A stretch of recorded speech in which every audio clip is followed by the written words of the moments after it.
Over time, I began to notice that I was starting to view the market differently, whereas before every trade felt like a high-stakes, high-pressure event, I now pay more attention to trade sequences and overall statistics. This changed my approach.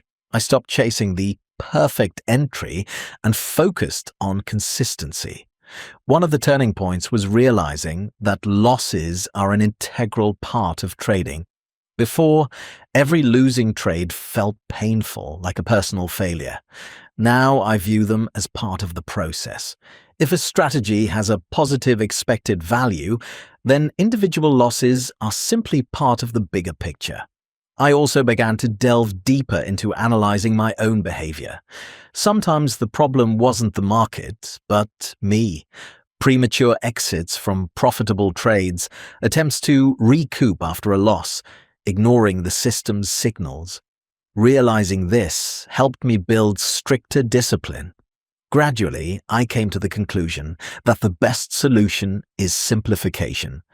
I reduced the number of instruments, removed unnecessary indicators, and kept only the setups I truly understand. This reduced the number of trades but improved their quality. At some point, I realized that you can make money not through quantity, but through precision. Interestingly, my attitude toward time has also changed with experience. I used to spend hours staring at charts, trying to find an entry opportunity. Now, I have a clear understanding of my trading sessions and don't feel the need to be in the market all the time. Sometimes it's better to skip a day than to enter a trade without confidence. I've started paying special attention to news and macroeconomics, but not in an attempt to predict the market's reaction, but to understand the context. This helps me avoid trading blindly and steer clear of unnecessary risks during periods of high volatility. Now I'm thinking more and more about the next stage, the transition from a stable intermediate level to a more professional approach. This is no longer just about trading, but also about capital management, diversification, and long-term planning. I've started testing different approaches to allocating funds across instruments and strategies.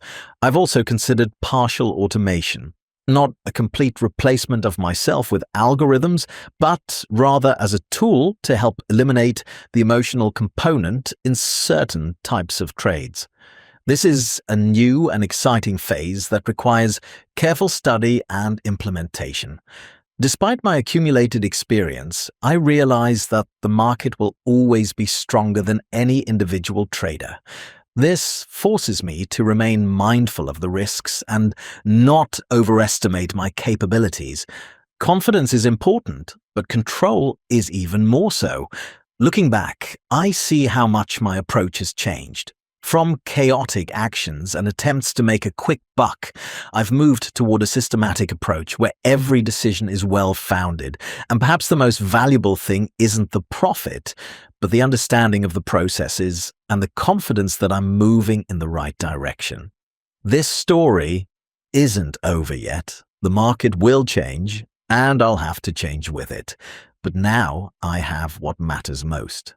Experience that can't be gained from books or courses. It can only be lived.